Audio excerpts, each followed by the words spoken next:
Are you held back by your position? Not at all. Not at all. I feel supremely free. And I'll tell you something.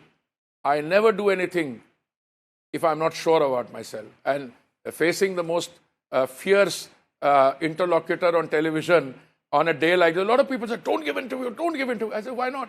I said, they'll bring up the Epstein file. I said, I want more and more Epstein files to be aired. I want it to be in the public domain. When they read as R-E-I-D or read R-E-A-D, when they read what I wrote to read, on which this so-and-so is copied, they'll say, in the midst of all that storm, there is one guy standing up for India. I was talking about Digital India, Make in India, at least 8 months before it was launched.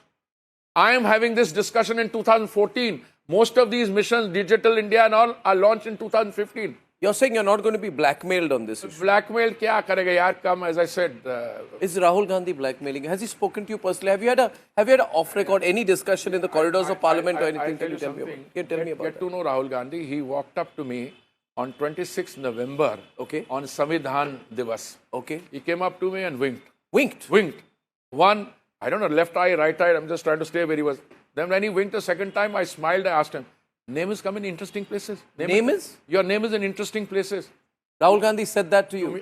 So I said, would you like to know what the context is? I said, you want me to send you a note? He said, So I sent him a note. Exactly what I said in the press conference. You sent him a note? I sent exactly what I said in the press conference. So today, I was sitting in Parliament when in the Rajya Sabha, I had a dear friend who's also a colleague who said, Ki aapne acha, he said something in Hindi which I can't repeat here. You had great fun yesterday in the press conference. Then I told him, I said, I'd even actually sent him a note. I could have spared him because I wanted to spare him making a ass of himself. He said, but do you know something? And this is a guy who had been in the Congress party. He said, do you know something? I said, no. He said, never reads. So what happens is, if he's going into something, somebody tells him, you remember, did you see that interview on why a motorcycle weighs 150 kilograms and why a speech, unfortunately. It was a speech, unfortunately. Well, it's not a statement. About a motorcycle. A motorcycle and car weight. I mean, if somebody, I've always maintained. But I'm finding it very interesting that on the 25th or 26th of November, on Samvidhan Diwas, he winks at you and says your name is in interesting places. And then he talks about this in February in the budget session. Because he hasn't read the note. No, but doesn't it mean this is some form of a political blackmail that he did on you? No blackmail. What did he blackmail me for, yaar? I mean, listen, my life is an open chapter. I love guys who come at me. First of all, blackmail is a very tough word. Blackmail means if you have got something on me.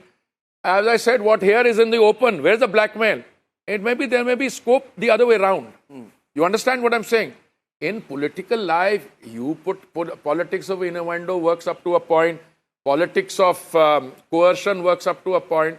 But we are in a democracy. But you said you began by saying, and I'll take 5 more minutes. You began by saying that I think we have been too indulgent. With whom? With Rahul Gandhi so far. I think he should get it back. What did you mean by that? I meant that there are 2 points of view. One is that if you've got somebody who in the process of his work displays elements of buffoonery, then you should take the entertainment value and the fact that you don't have a more serious guy. I don't know about that.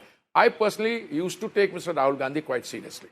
I said, while he's a late bloomer, he started late, I mean, his own education pattern, etc. But he's got, mother, father, grandfather, great-grandfather, I mean, saying that he means well, I used to think.